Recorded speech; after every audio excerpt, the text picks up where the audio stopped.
I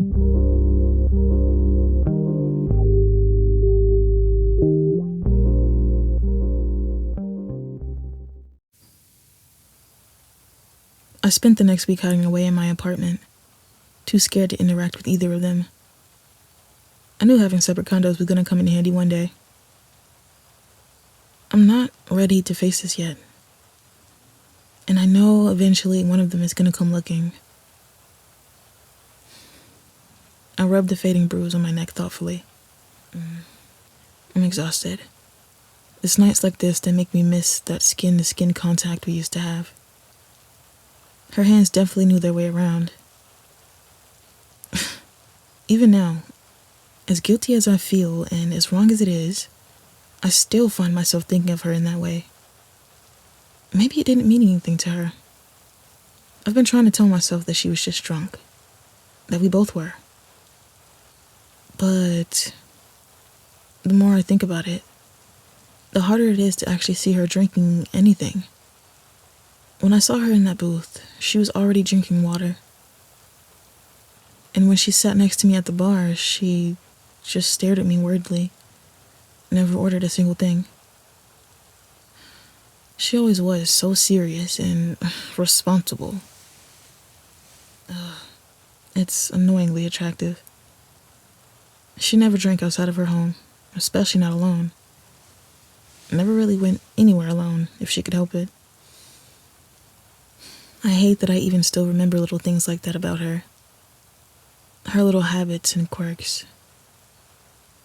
Like how her nose would crinkle when she laughed. How she used to wake up with a smile on her face no matter how she felt that day. The corners of her lips sometimes drawing up before she was even fully awake. Good morning, baby. Or how she used to do a little dance getting in and out of every shower when she would get a cold. I keep telling you to get a robe. Come here. Let me warm you up. I don't even know if she still does any of those things. I don't know if I'll ever know. This isn't fair.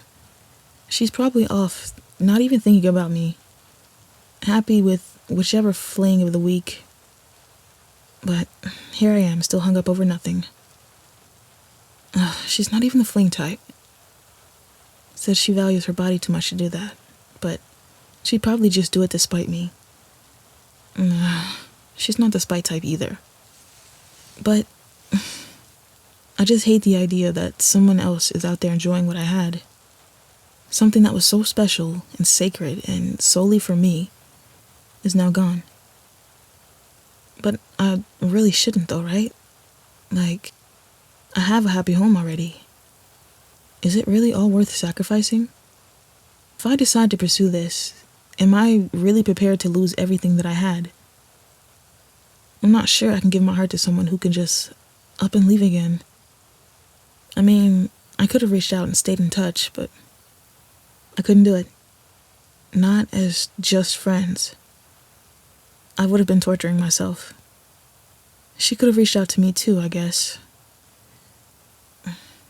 I've been tossing and turning for hours now. I wish I could stop thinking about this. Maybe I could finally get a good night's sleep otherwise. I grabbed my phone to check the time, then remembered I had turned it off to avoid those messages and calls. Right, maybe I should just stop being so scared and just text back. Turning my phone on, I quickly skimmed through my messages. Right away, I noticed that I have more messages from my ex than my girlfriend. Strange.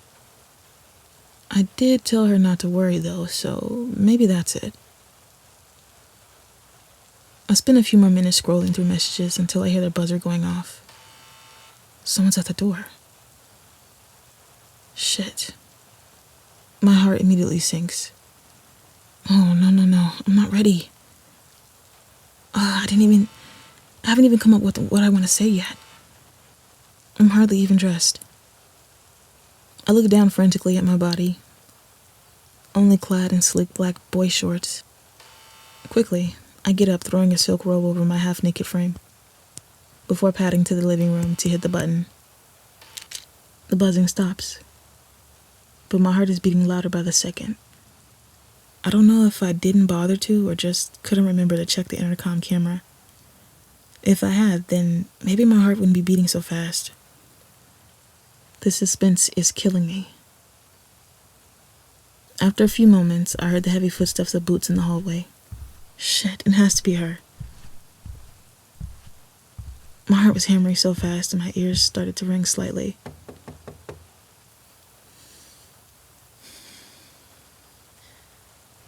After a few steadying breaths, I slowly opened the door. I came face to face with my ex. Of course I did.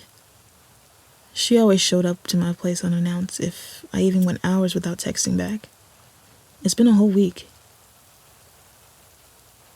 I don't remember her being this tall, and shit, has it been raining this whole time? She's soaked and honestly looks kind of miserable. Come in. I step aside, giving her more room to walk further into the apartment. I'm glad I don't have any carpet in here. I just stood there awkwardly for a moment, wringing my hands together and looking everywhere but at her. So, you're here. Why are you here? She ignored my questions and instead moved closer and brought me in for a tight hug. Her body leaned into mine as if just being in contact with me relaxed her completely. I remember her doing this when we were together. After long days at work, she'd come home and hold me like this, completely ignoring the fact that she was soaking wet. She smelled like vanilla and honey, and despite the water, she was relatively warm all over. It must be a warm rain tonight. After a while, her grip loosened, and only then did I notice my robe had untied in the front, giving her a perfect view of everything. I blushed, even though she's seen me more than just naked before. She's watched me in the throes of passion countless times. Times where we spent hours wrapped in each other's embrace. Her going from whispering sweet nothings to grunting obscenities to me. When you give that much of yourself to someone, how do you just turn the feelings off? Her warm breath blowing out past my cheek drew me from my thoughts. When has she gotten this close? Her lips met my cheek, then the corner of my mouth. Then her hand grabbed my chin, pulling me to her lips.